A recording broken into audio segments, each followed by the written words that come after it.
নাসিরুদ্দিন পাটোয়ারিকে আমি পার্সোনালি পছন্দ করি। তার সব কথা যে আমি সমর্থন করি, নট লাইক দ্যাট।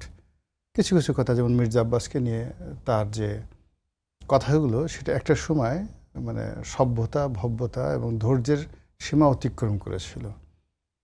কিন্তু যে অভিযোগগুলো তিনি তুলেছিলেন মির্জা আব্বাসের বিরুদ্ধে, এই অভিযোগগুলো নতুন নয়। অনেকে যেটা সাহস করেনি, তিনি সেটা সাহস করেছেন। এই কারণে আমি আসলে তাকে পছন্দ করলাম। আবার ধরেন, সেই কক্সবাজারের মতো জায়গাতে গিয়ে তিনি সালাউদ্দিন সাহেবকে গডফাদার বলেছেন, চাঁদাবাজ বলেছেন, ইয়াবা ব্যবসায়ী বলেছেন। তারপর শেষে কি যেন ওখান থেকে ওই চিংড়ি মাছের রেণু সংগ্রহ করে, মানে ওই এলাকার যত রকম চাষিদের ব্যাপারে, হ্যাঁ, যত রকম কথাবার্তা আছেন সেটা তিনি বলেছেন। সালাউদ্দিন সাহেব এটা খুব পলিটিক্যালি ফেস করেছেন, তিনি রিয়াক্ট দেখাননি। বরং নাসিরুদ্দিন পাটোয়ারি যখন আসতে চাচ্ছিল, সেখানে তাকে ওই ওনার যারা নেতাকর্মীরা ঝামেলা করতে চেয়েছিল, তিনি রক্ষা করেছেন, হোয়াট এভার মেবি।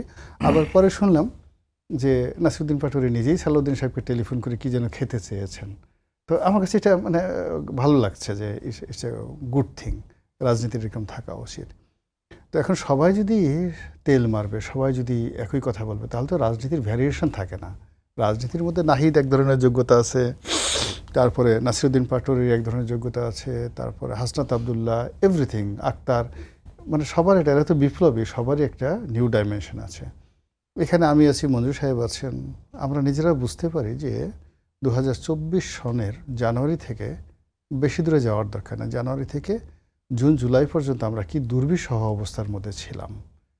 যারা ক্ষমতায় গেছে, তারেক রহমান সাহেব বা সালাউদ্দিন সাহেব, তারা তো বিদেশে ছিলেন, তাদের কথা আলাদা। কিন্তু আমরা বাংলাদেশে কি অবস্থার মধ্যে ছিলাম সেটা আমি বুঝতে পারি। এই জন্য হয় কি, যত কিছু হোক না কেন, এই জুলাইয়ের যারা বিপ্লবী যারা আছে, ওদেরকে দেখলে আমার এক ধরনের শান্তি লাগে। আমি এদের কারোর সাথে কিন্তু আমার কোনো সম্পর্ক নেই, মানে কারোর সাথে কখনো দেখাও হয়নি কখনো, কিন্তু ওদেরকে দেখলে আমার ভালো লাগে। আমি চাই যে তারা টিকে থাকুক, সুন্দর মতো তারা টিকে থাকুক। কিন্তু যাকে তাকে মানে রাজনীতিতে সমালোচনা বা গঠনমূলক সমালোচনা এগুলো তো থাকবেই।